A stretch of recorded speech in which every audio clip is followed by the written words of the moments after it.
bonjour, j'espère que ça va bien. On regarde en face. On regarde en face. On a Ok. donc 2 belles caméras qui sont en train de nous observer et puis bien sûr tous ceux qui sont actuellement sur le chat qui j'espère vont bien. Voilà, petit coucou. Et du coup, bonjour à vous. Comment allez-vous? Salut. Ça va. Vous êtes en forme? Ouais. Motivé? À fond pour les 4 jours là, de Japan Expo? Ouais, surtout qu'on court déjà pas mal, mais non, ça va, on s'amuse bien quand même. Ça va continuer en plus sur C'est ça. C'est ça. la convention. Voilà, c'est ça. Alors, est-ce que vous pouvez peut-être un peu vous présenter quand même? Oui, alors je vais commencer par moi. Je suis Delia Wecker, je suis la trésorière de l'association Pachi Pachi Project donc en France, et en même temps je gère l'entreprise qui s'appelle Pachi Pachi Project Japan, donc au Japon, où je suis présidente. Et on organise beaucoup d'événements autour de la J-Music, donc on est dans pas mal de salons. On a aussi une web radio, on a des magazines gratuits qui est d'ailleurs disponible sur notre stand juste à côté d'Atsubame. On a un blog, on fait pas mal de petites choses autour de la J-Music, et Aravin qui est un de nos membres, je te laisse te présenter un peu plus en détail. Bonjour, moi Aravint, donc ça fait 1 an que j'ai rejoint l'association. Moi juste après l'édition de Japan Expo de l'an dernier. Je suis un grand fan de J-Music, Voilà. tout simplement. Simple, efficace. Efficace, C'est ça. voilà, c'est ça.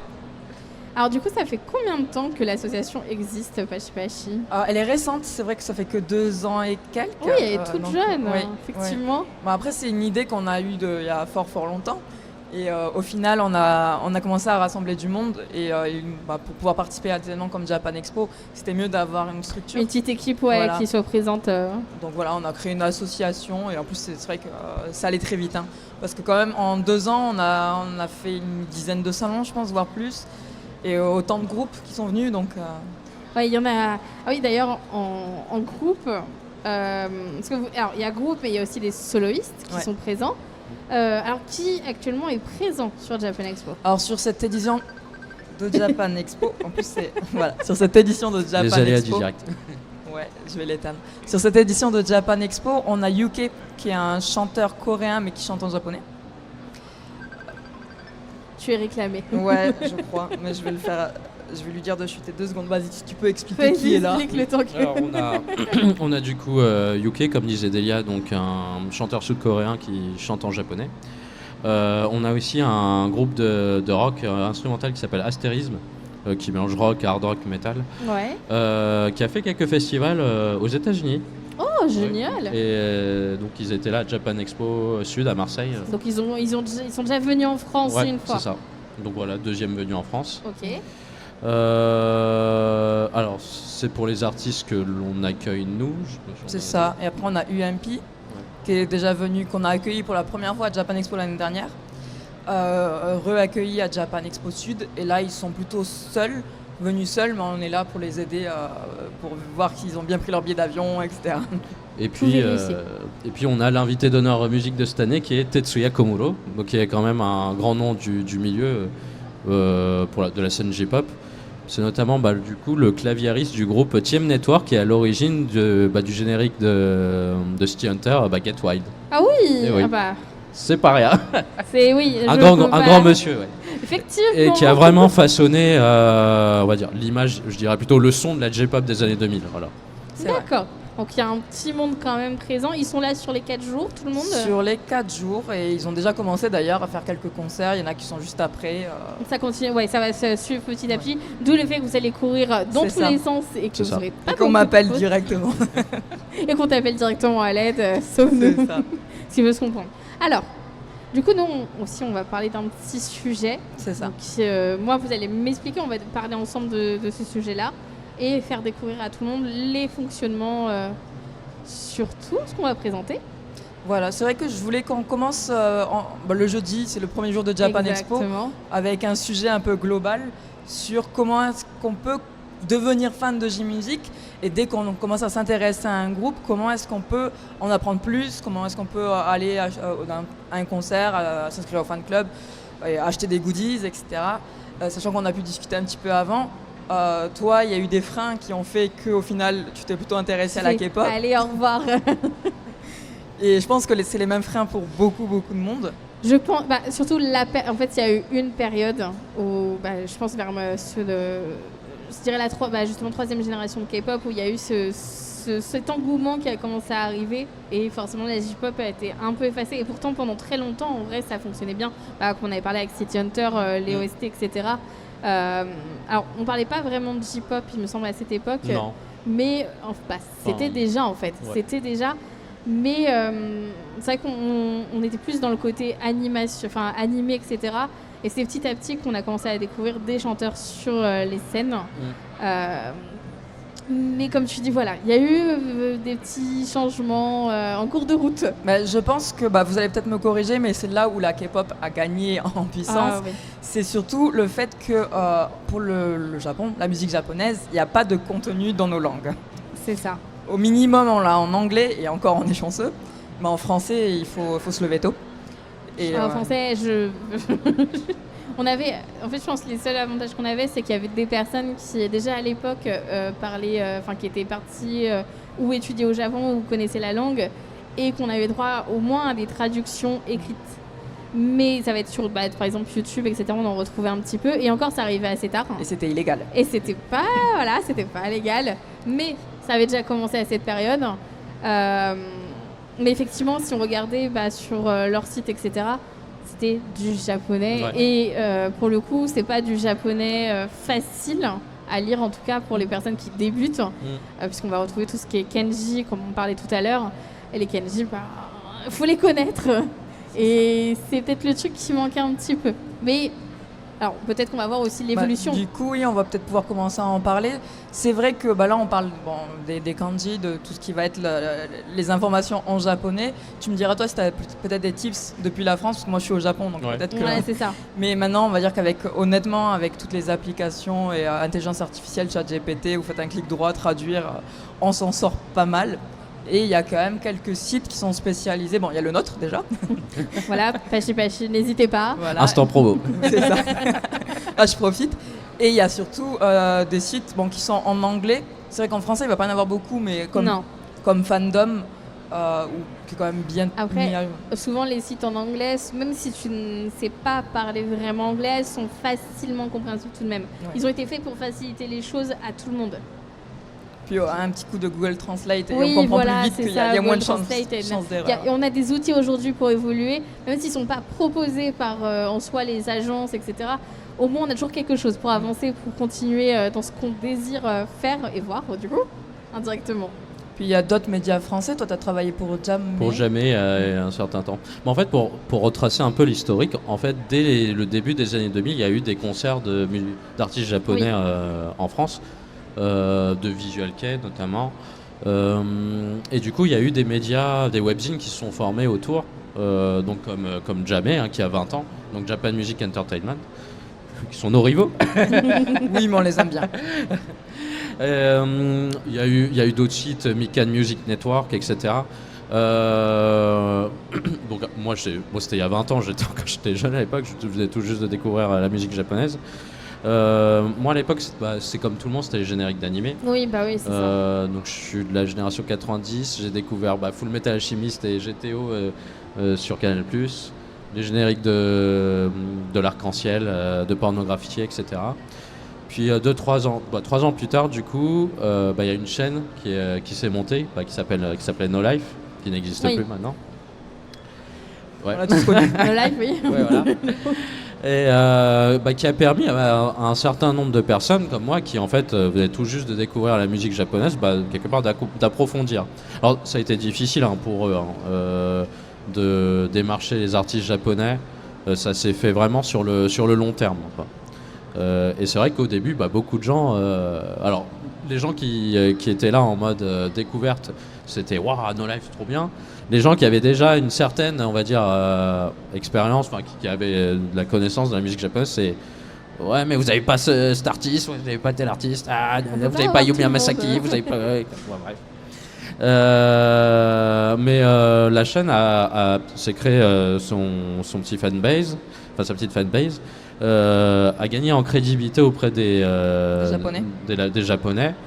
Et je pense que, honnêtement, sur les années 2010, s'il y a eu énormément d'artistes japonais qui sont venus soit à Japan Expo, soit en concert, etc., No Life en est quand même en partie responsable, quoi.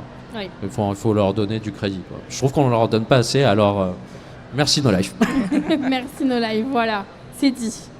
Oui, et puis juste pour rajouter, c'est vrai que après il y a eu un trou, où la K-pop a fait son gros boom. Il y a eu un essor énorme. Et puis je vais pas vous le cacher, mais je pense que les fans de J-Music, on a toujours eu ce petit côté un peu élitiste. En mode nous, on arrive à trouver les infos. Donc si tu veux arriver à devenir fan, il faut que toi aussi tu galères comme nous. Ah. Donc pendant un moment, il y avait cette communauté un peu... Bon, et par contre, il fallait faire partie de la communauté où on avait un petit côté très élitiste, et j'en fais partie, donc je m'excuse à l'avance. Et moi, j'étais une anti-K-pop, hein, donc voilà, j'espère. La J-pop, c'est mieux et tout. Maintenant, ça va mieux. Ça s'est calmé avec Ouais, le maintenant, temps. on fait même venir un Coréen. Ouais, voilà. Donc, ça vient. Donc il y a eu ce trou, et là maintenant c'est vrai qu'avec les médias, en général les médias sociaux, les intelligences artificielles, le contenu et la langue, je pense que c'est plus une si grande barrière. Oui. Surtout que maintenant il y a des youtubeurs qui commencent à s'intéresser aussi à la J-Music, pas toujours de la bonne façon, mais de mieux en mieux, on va dire. Mais c'est plus trop une barrière. Après, les barrières maintenant sont ailleurs, et on pourra peut-être commencer à évoquer ce type de nouvelles barrières qui sont... Bah vas-y, je veux bien que tu commences par nous expliquer un petit peu ces barrières. C'est vrai que moi je vois actuellement, tu vas me dire si tu es d'accord avec moi, 3 grandes barrières. La première, c'est, bon, ça y est, vous êtes fan. Vous avez à peu près réussi à comprendre le site internet officiel quand il y a des infos, parce que les Japonais ne sont pas friands de mettre des infos. La première barrière, ça va être, ok, je viens au Japon, comment est-ce que je participe à un concert ? Ah oui, ça oui. La deuxième barrière, c'est, ça y est, je suis trop fan après le concert, comment je m'inscris au fan club ? Et la troisième barrière, c'est, ça y est, je suis rentrée en France, comment est-ce que je peux continuer à suivre le groupe, où est-ce que je peux acheter des CD, acheter des goodies, etc. Et il y a des solutions à tout, mais il faut les trouver. Et on va pouvoir en parler, parce que du coup, c'est vous qui allez les apporter, ces solutions. On espère pouvoir contribuer à au moins, aider. Voilà, c'est ça, aider un petit peu. Alors, on va peut-être commencer par la première barrière. Participer à un concert, en dehors des concerts en France. T'es déjà venu au Japon, toi, d'ailleurs ? Bah non. À la base, j'avais prévu un voyage en 2020. Ah. En mars 2020. Dommage. C'était pas la bonne période. Venez au Japon, c'est pas cher avec le yen actuellement. Et non, vraiment, moi j'ai pas reprogrammé de voyage, mais bientôt. On va prendre ton exemple, par exemple, si tu viens prochainement. Alors, il y a moi je conseille deux types de concerts. Le premier, ça va être les concerts gratuits, vraiment pour tous ceux qui veulent tester et qui veulent pas mettre trop d'argent dans les concerts, parce que soit on peut avoir peur, c'est vrai que quand on sait pas comment ça se passe, on n'a pas envie d'arriver dans une foule de japonais, de se tromper de ligne, etc. Mais du coup il y a les concerts gratuits, ça c'est vraiment quelque chose que je conseille à tout le monde, surtout pour ceux qui veulent tester par exemple les idols, parce que les idols il y a vraiment des concerts gratuits tous les jours, 10 fois par jour. D'accord, oui. Et il y a le Tower Records de Shibuya qui est le plus emblématique. Il y a des Tower Records dans toutes les grandes villes du Japon, mais on va prendre l'exemple de Shibuya ici. Ou alors Village Vanguard de Shibuya aussi, et tous les jours quasiment, Tower Records c'est vraiment tous les jours, au moins 2 voire 3 fois par jour, sur 3 étages, il y a des concerts gratuits. Et ça, il suffit d'aller sur le site towerrecords.shibuya.jp ou .co.jp et vous avez tout le planning. Et du coup, site qui est en anglais ? Non. Non, en japonais. Donc, il faut quand même ou être guidé ou avoir un minimum de... Alors, c'est vrai que normalement, je pense que les touristes ne sont pas au courant de cette info parce que je vois pas de touristes quand j'y vais. Non, c'est possible. Mais c'est assez simple, vous allez sur le site, je crois que ça doit marquer schedule en anglais, mais l'information est en japonais. Dans le pire des cas, vous allez à l'accueil, il y aura quelqu'un avec un coup de Google Translate qui pourra en aider. Mais souvent, vous avez des étages, donc le 9e étage qui est le rooftop, le 5e étage et le rez-de-chaussée. Enfin, pas le moins 1 du coup. Parce que le rez-de-chaussée, moi, japonais, c'est...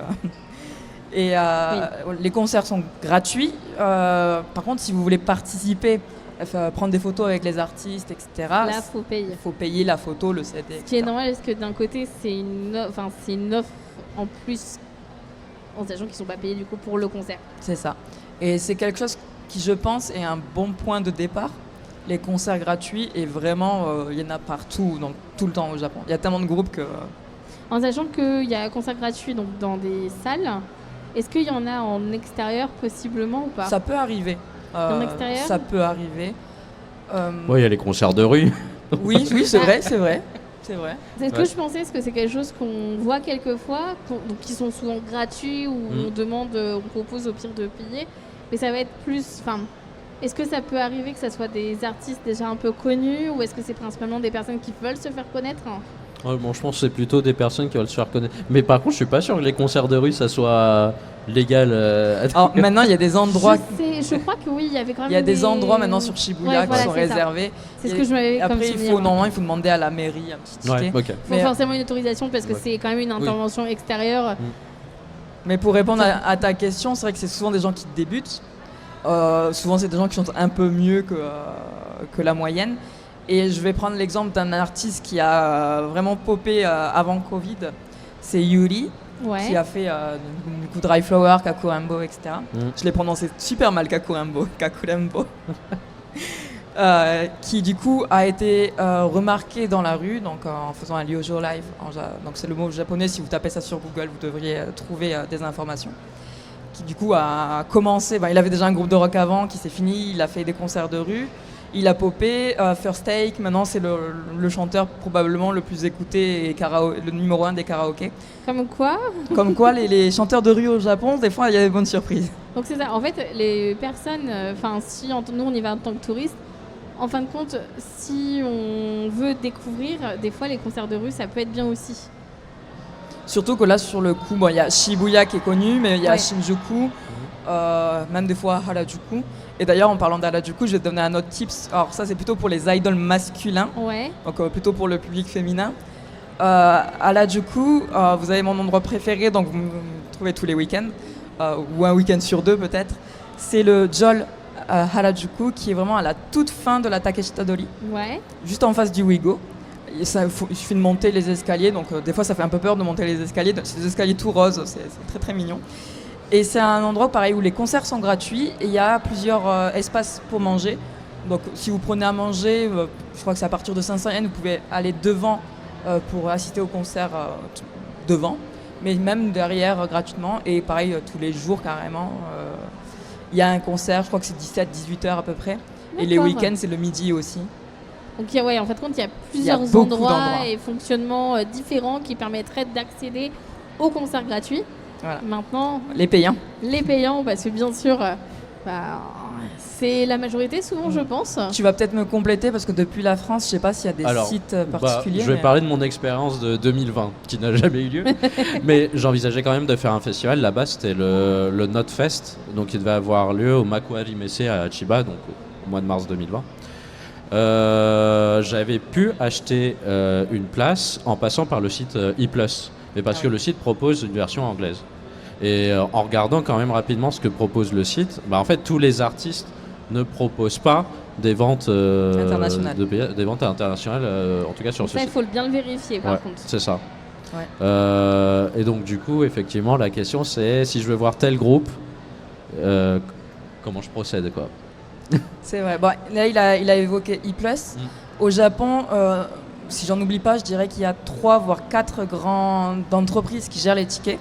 Donc il y a ePlus qui est probablement le plus connu et le plus simple entre guillemets parce qu'il a une application. Il est plutôt facile à utiliser. Ticketpia, Lawson Ticket et alors, au moins 3 parce que le 4e ne revient pas. Par contre, il faut un numéro de téléphone japonais. Voilà. Alors ça, il y a 2 façons de faire. Il y a ceux qui prennent des eSIM avec des numéros de téléphone que pour la période du concert. Soit il faut connaître quelqu'un, soit il faut nous contacter. Des fois, on peut aider si c'est juste prendre un ticket. Et à mon avis, ça va être majoritairement quand même Pachi. Oui, normalement... c'est rare, ça arrive, mais c'est assez rare qu'une personne connaisse une personne là-bas qui parle japonais. Et les personnes n'ont pas forcément envie de payer... Oui, surtout qu'en fait, il suffit juste de valider le numéro de téléphone une seule fois et après, il y a plus besoin. Oui, c'est ça.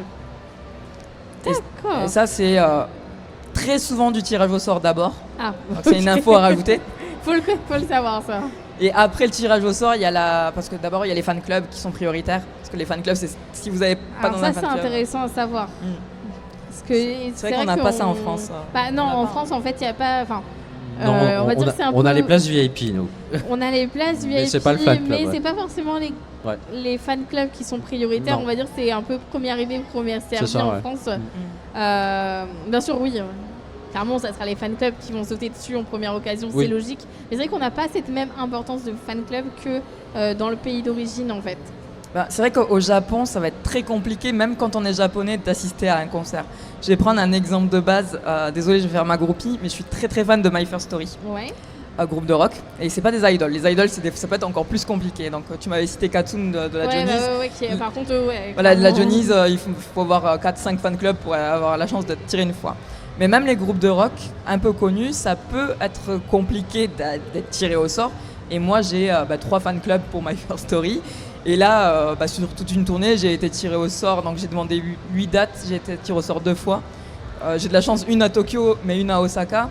Et sur une autre tournée, sur 12 dates, j'ai été tiré qu'une seule fois, mais à Fukuoka. Donc moi, je bouge, mais pas tout le monde peut bouger.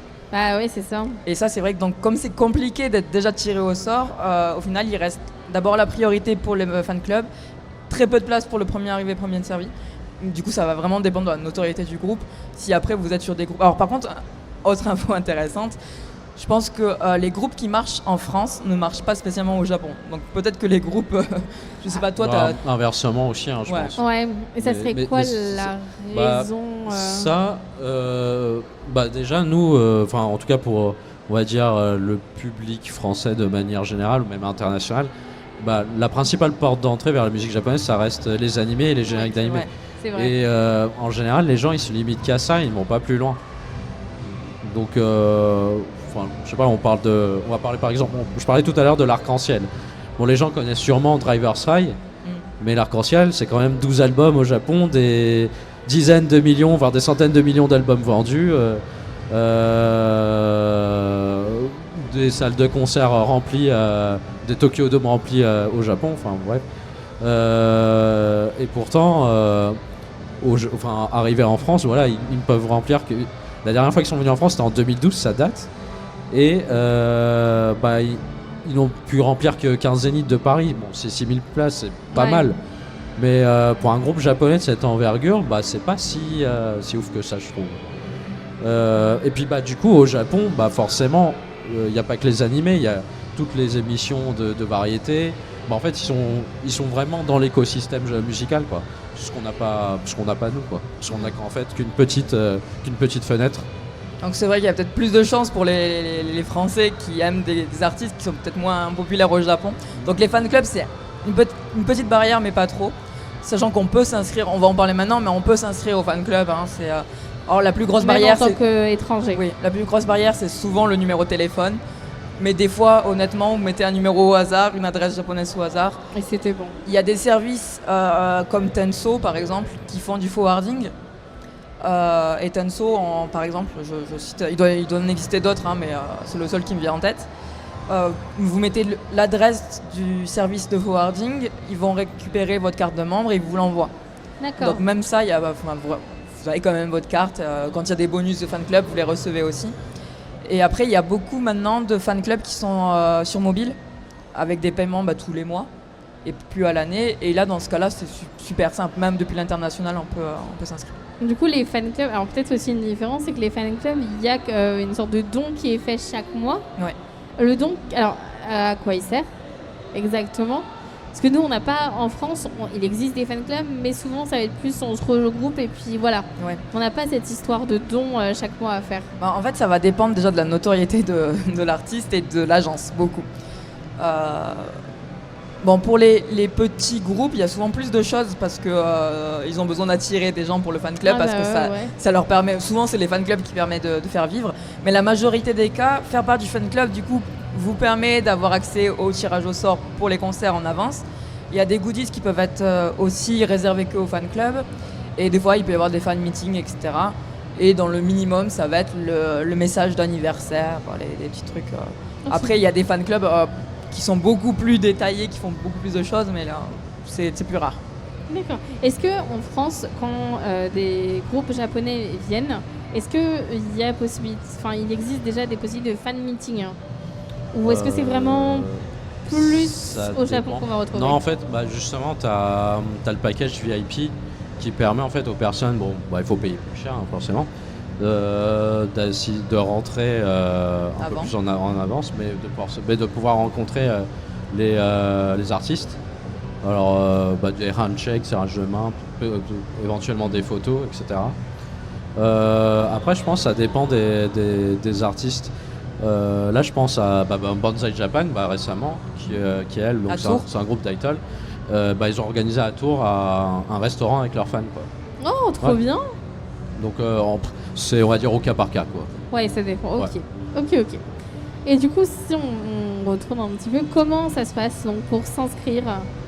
Alors, on va prendre le cas typique. Par exemple, tu viens là au Japon bientôt, on va dire. Le plus simple, c'est surtout regarder les dates de concert parce que les Japonais les annoncent très très tôt. Entre 6 mois et 9 mois à l'avance, parce qu'il y a tous les tirages au sort, etc. Donc suivez le maximum, au moins les réseaux sociaux des groupes, et sinon si vous savez que vous venez dans 6 mois, vous regardez si votre groupe passe pas dans ces eaux-là. Et après normalement sur le site officiel, il y aura toutes les informations, donc un petit coup de clic droit traduire, ça devrait suffire, ou un chat GPT pour traduire la page. Et il vous donne les informations. Alors, généralement, c'est toujours le même système. Le fan club d'abord, 2 voire 3 tirages au sort pour le fan club. Et après, tout le monde premier arrivé, premier servi.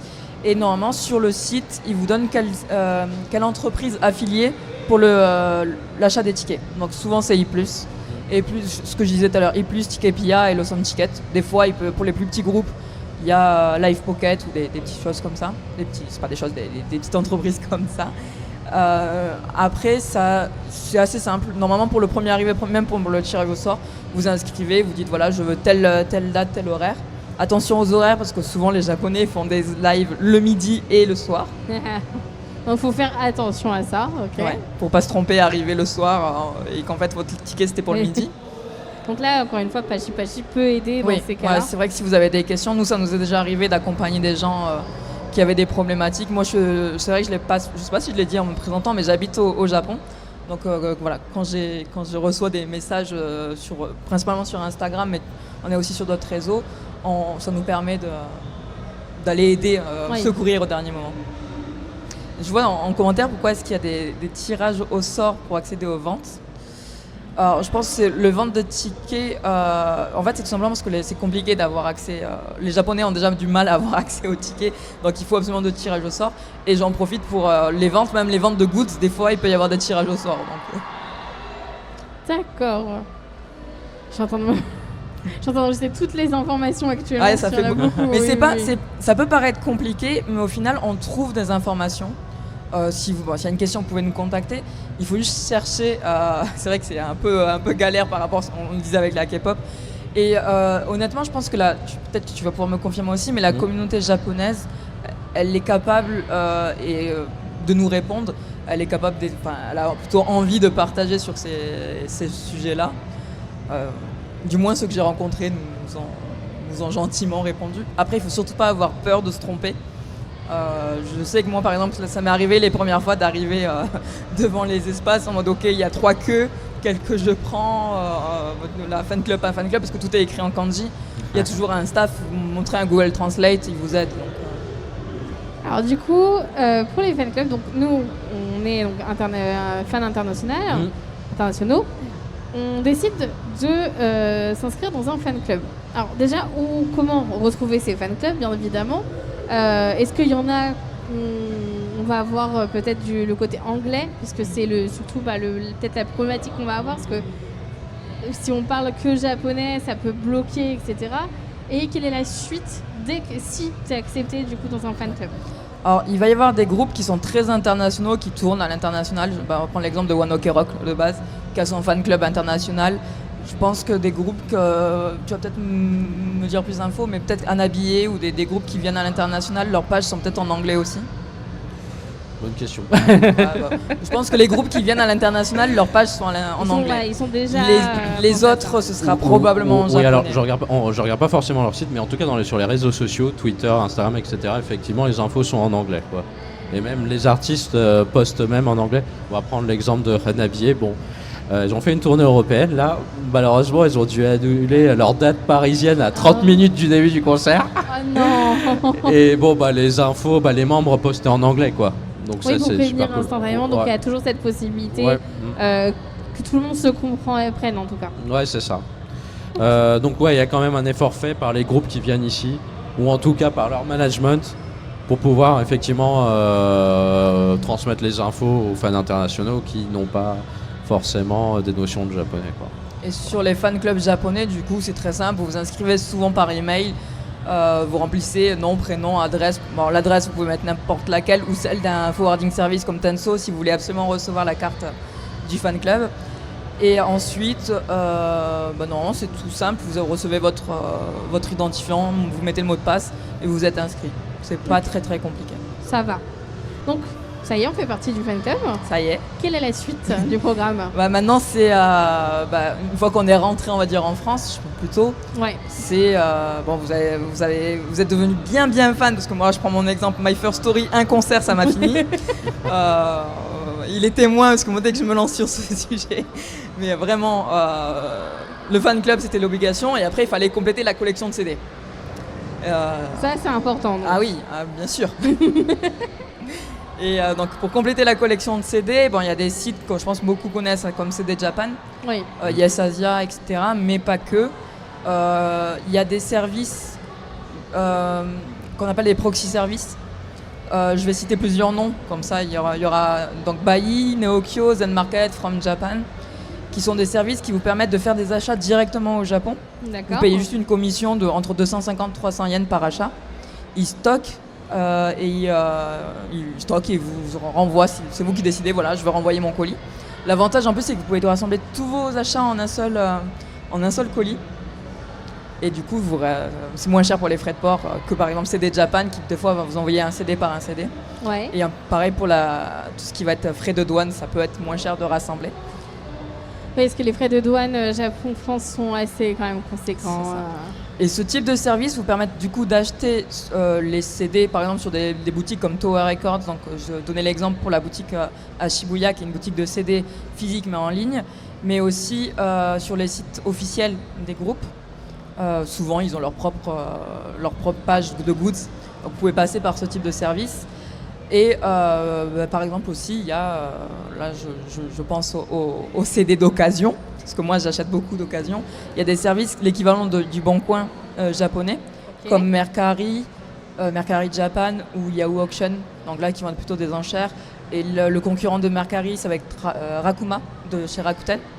Et là pareil, en utilisant des services comme Bai, Neokyo, Zen Market, vous pouvez acheter directement là. Et là vraiment il y a des affaires. Par exemple, si jamais tu te remets à aimer Katsune, je pense que tu peux t'acheter tous les CD Katsune pour très très peu cher. Ça peut être intéressant donc pour les fans. Et du coup, ça c'est quand tu reviens en France. Ouais. Est-ce qu'en France, il existe aussi des boutiques donc physiques qui permettraient d'obtenir tout ça?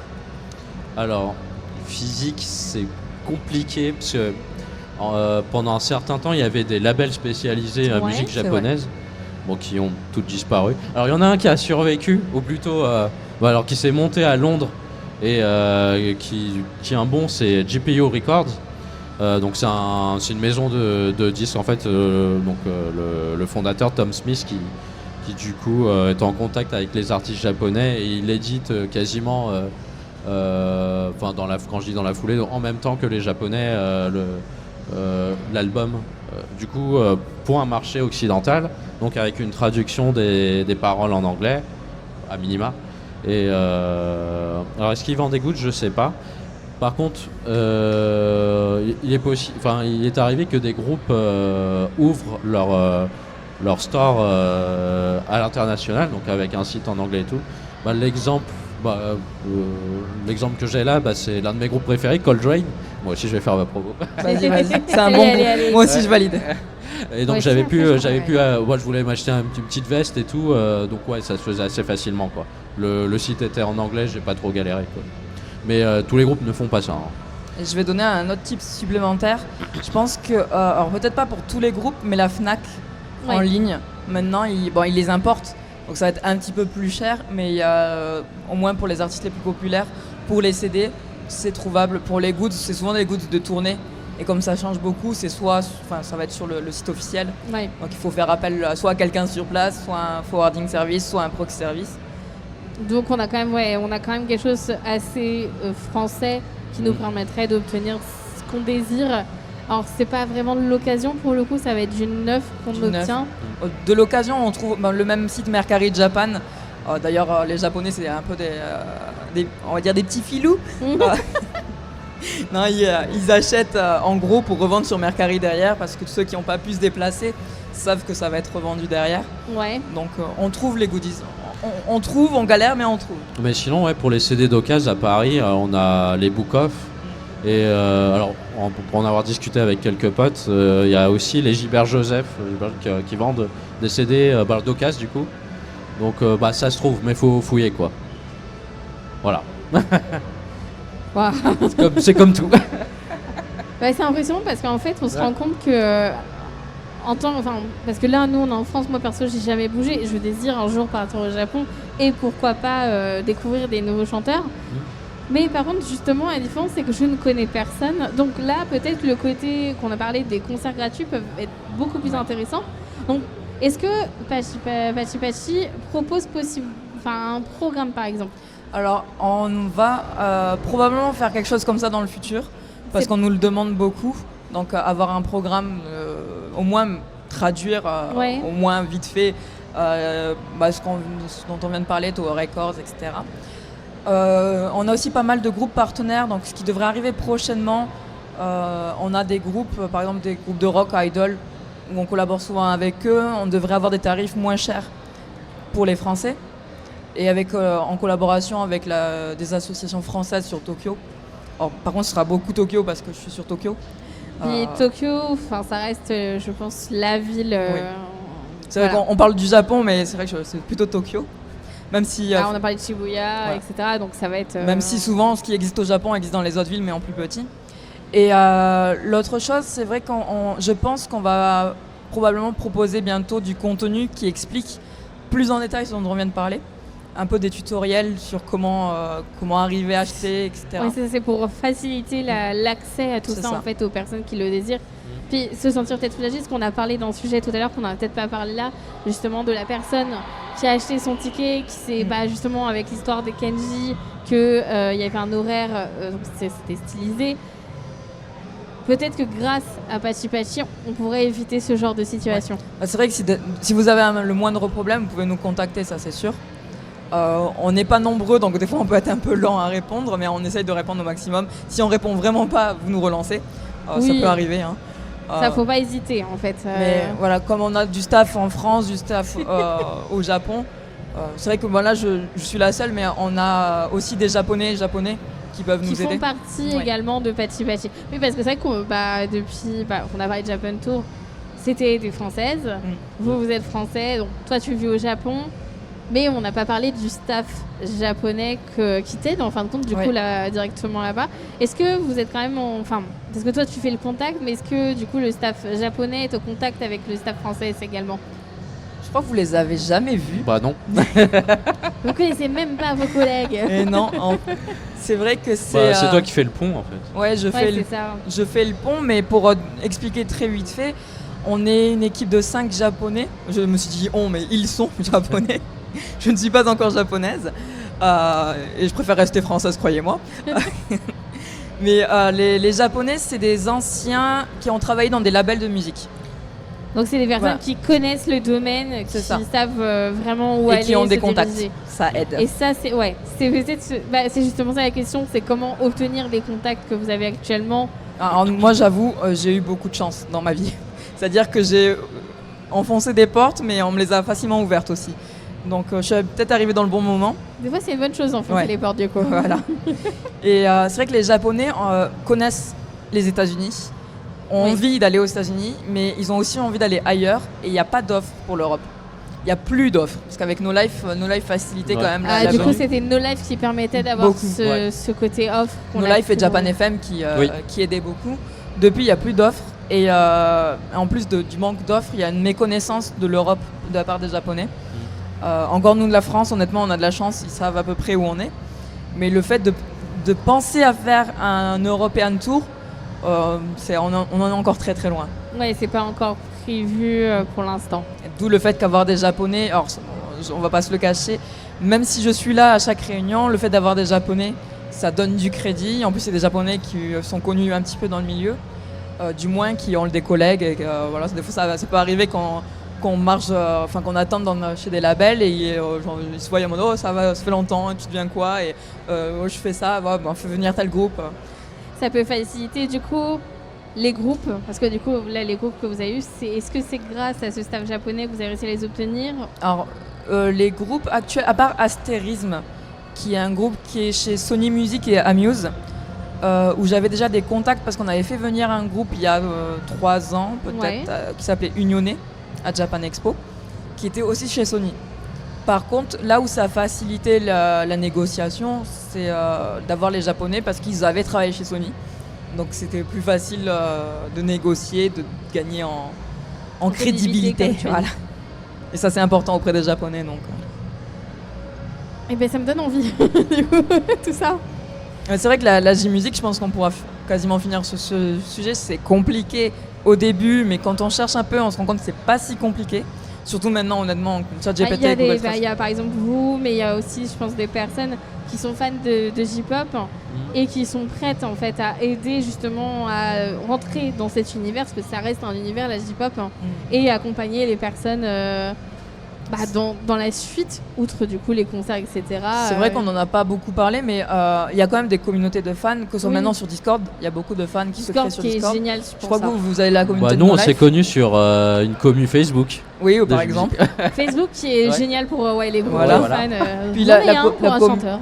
La communauté de No Life aussi, je crois qu'elle est toujours active. Ouais. Malgré le fait que No Life soit plus là, les fans sont toujours actifs entre eux. Ouais. Les fans, c'est vrai. C'est effectivement peut-être le premier step.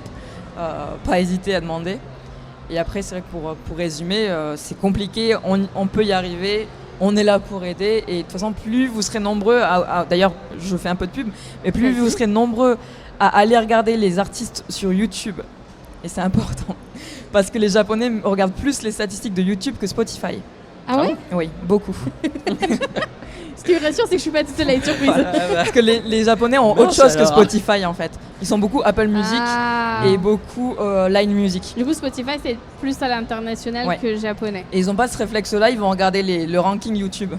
Et ils vont se dire, la France, c'est même pas dans le top 10, on n'y va pas. Et pourtant, Spotify a racheté les salles de concert et a fait du naming au Japon. À Shibuya. Ouais. D'accord, ok. Donc, même pour toi, ça veut dire va regarder c'est ça. sur YouTube. En fait, j'écoute beaucoup d'albums d'artistes que j'ai connus un certain temps, mais dont j'avais encore jamais exploré la discographie, parce que j'aime beaucoup écouter les albums. Là, actuellement, j'écoute beaucoup Nana Mizuki, qui est une artiste qui a quand même pas tant de carrière, quoi. Ah, quand même. Et qu'on connaît pas trop ici, mais en fait, si je dis Hinata Hyuga de Naruto, en fait, c'est la seiyuu de Hinata. Elle a doublé plein d'autres personnages aussi, mais elle a une grosse carrière de chanteuse. Et je parle de Nana Mizuki, mais de manière générale, là actuellement sur Spotify, on se rend pas compte, mais l'offre est tellement vaste. Là, les Japonais ont enfin ouvert les tiroirs, si je puis dire, ouvert le robinet. Et idem sur YouTube. Avant, il y a 15 ans. Regarder des clips sur YouTube, c'était pas forcément des versions très légales, quoi. Maintenant, les ayants droit, on joue le jeu. Avant, c'était des vidéos prises en concert qui, il y avait ça. Mais pas ça, on pourra peut-être en parler un autre jour dans la semaine, parce qu'il y a des raisons pour lesquelles ils ne diffusent pas les clips. Et ça les excuse pas, mais une fois qu'on connaît la culture japonaise, on se dit ok, c'est vrai. Parce que moi, justement, quand on parlait tout ça, Jin Nakanishi, donc des Cat Toon, ancien membre du coup des Cat Toon, je l'ai connu parce qu'il y avait une vidéo d'un concert et sur le moment tu dis pas c'est illégal. Tu dis c'est trop bien, c'est génial. Ouais. Et c'est petit à petit tu dis c'est pas normal que ça soit là. Et en fait justement lui il se servait de ça, en tout cas l'agent se servait de ça parce que ça leur permettait aussi de faire de la pub. D'où le fait qu'en fait la vidéo est restée pendant très longtemps. Même si c'était pas légal. Mais je pense que les Coréens ont plus accepté le jeu que les Japonais. C'est là où ils ont tout gagné. Les Coréens ont accepté le fait que qu'il y ait des fans qui filment les concerts et puis les postent. En fait, ça leur fait de la promo. Alors qu'au Japon, ils n'ont pas eu cette vision. Au Japon, c'est le droit à l'image qui est très important. Et surtout que les Japonais vendent les images derrière. Mais c'est vrai que les Coréens, là où ils ont gagné, c'est dans le contenu. Quand on voit, c'est pas très J-pop, mais du coup, on passe que à K-pop.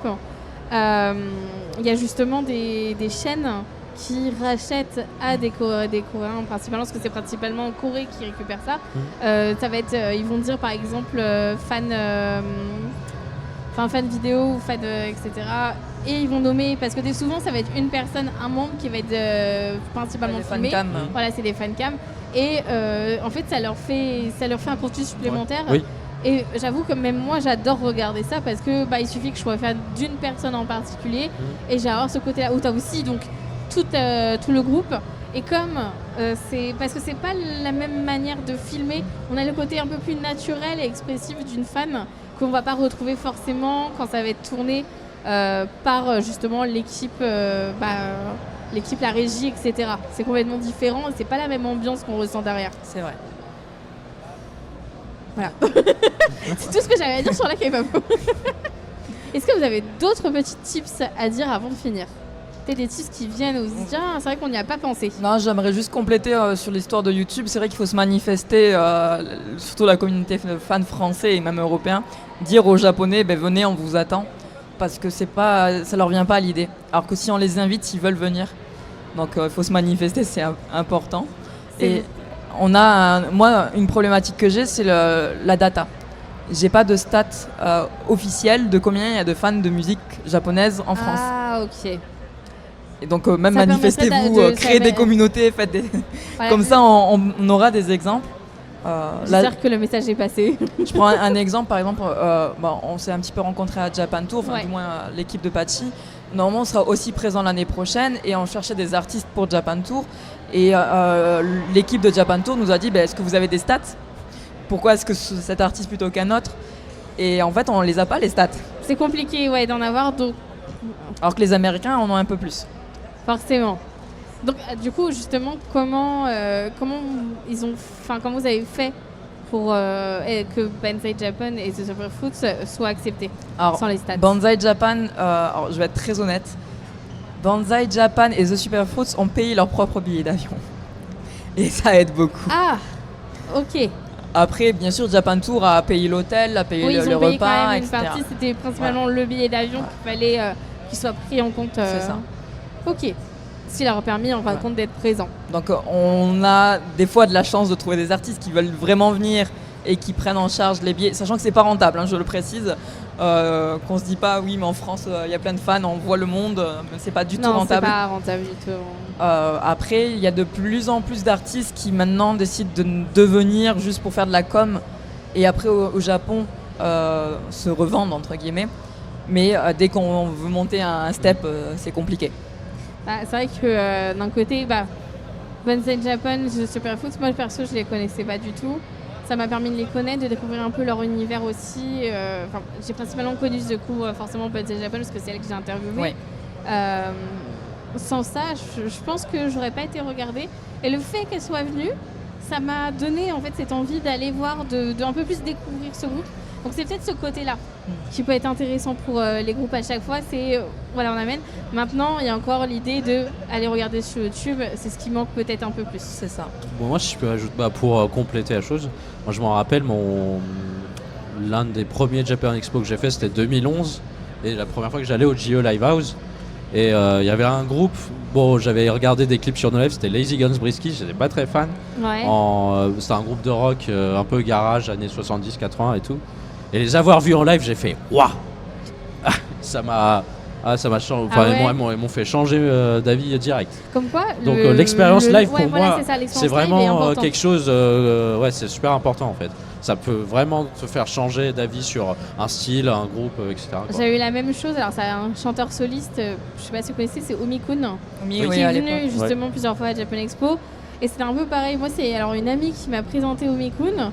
Je me suis dit c'est bien. J'ai pas dit la même chose quand j'étais devant. J'étais en mode trop hype parce que puis avec sa sœur qui était présente, en fait, ils nous emmenaient vraiment dans leur univers. L'ambiance était incroyable. Puis Omi-kun, c'est côté humoristique aussi qui est très présent. Je devais y être aussi à l'époque. Voilà. Et c'est vrai que c'est là où on se dit le côté IRL est ultra important pour eux. D'où le fait qu'en fin de compte, même si ça coûte cher, en fin de compte, c'est pas génial.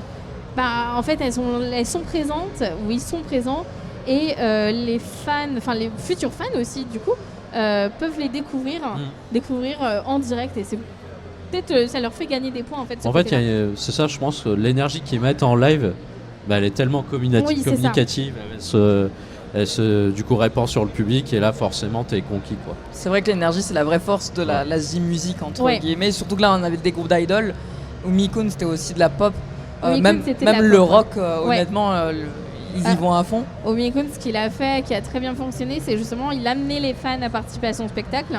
Je me rappelle qu'à un moment on avait fait un truc où on était tous deux face à face et Omikun passait au milieu avec une caméra et en fait là tu te dis c'est un truc que tu te dis jamais tu le ferais et surtout encore moins quand tu le regardes devant un écran etc. Et là en fait tu as vraiment quelque chose qui est présent, tu crées un lien en fait avec l'artiste et vice versa, lui il va créer un lien avec les fans qui va avoir des nouveaux fans etc. Quand je vois Omikun qui est arrivé, il n'avait pas beaucoup de fans la première année, la deuxième il était complet. D'ailleurs en parlant des fans, je fais un autre appel.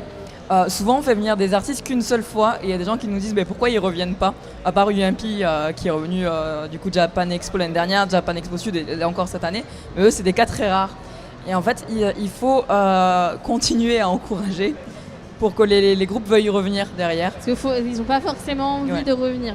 Alors, ils sont très heureux de la France. Alors, sur le coup, niveau ambiance, on est large au-dessus des Japonais. Voilà, c'est dit. Là, on va pas se le cacher. Même les Japonais eux-mêmes nous le disent. Parce que par exemple, à Tours, il y a beaucoup de Japonaises qui sont venues pour les The Superfruits. Elles étaient choquées de l'ambiance. Vraiment, parce qu'au Japon, c'est comme ça. Donc, ouais, et en France, on montre que on est heureux en fait de voir. C'est vrai que les artistes japonais le disent souvent en fait. Plutôt les artistes pop, Les artistes pop en général, qu'au Japon ça reste très sage, et qu'ici il y a une énergie, le public est tellement foufou quoi. Beaucoup, moi je vais parler parce que K-pop je connais le plus, mais K-pop c'est pareil, avec les mouvements de pied, le fait qu'on tape tes pieds, les mouvements, la hola, etc. À chaque fois ils sont en mode waouh. Et ils partent avec des yeux pétillants, ils se disent mais c'est incroyable ce qui vient de se passer. Peut-être le côté que j'aime bien aussi des fans francophones en général, c'est que en fait on crée nous-mêmes le spectacle. Oui, c'est ça. Moi, les The Superfruits, ils ont adoré le pop. Je suis pas surprise. Il y en a beaucoup qui adorent le pop. Ils nous ont reparlé au resto après. Mais du coup, pour dire, effectivement, ça arrive souvent que ça fasse un one-shot. Et c'est assez dommage. Souvent, d'ailleurs, les groupes veulent revenir faire des tournées, vraiment, et pas qu'une date dans un salon. Mais ça coûte cher. Là, actuellement, la différence yen-euro, voilà. Et ça sent passer. Et souvent, la motivation des fans s'étouffe assez vite. Et c'est un peu dommage. Donc n'hésitez pas, ne serait-ce que juste à mettre des likes, en fait. Oui, c'est très important pour montrer que on aime ce qui est fait. J'aime bien cette fin. Donner des likes. Voilà. Surtout que les Japonais, ils ont bonne mémoire. Honnêtement, ils se rappellent vraiment de... Oui, je confirme. Je l'ai vu. Et on a résumé. Mais c'était génial. Plein d'informations pour les personnes qui veulent découvrir la J-pop et peut-être un jour devenir fan.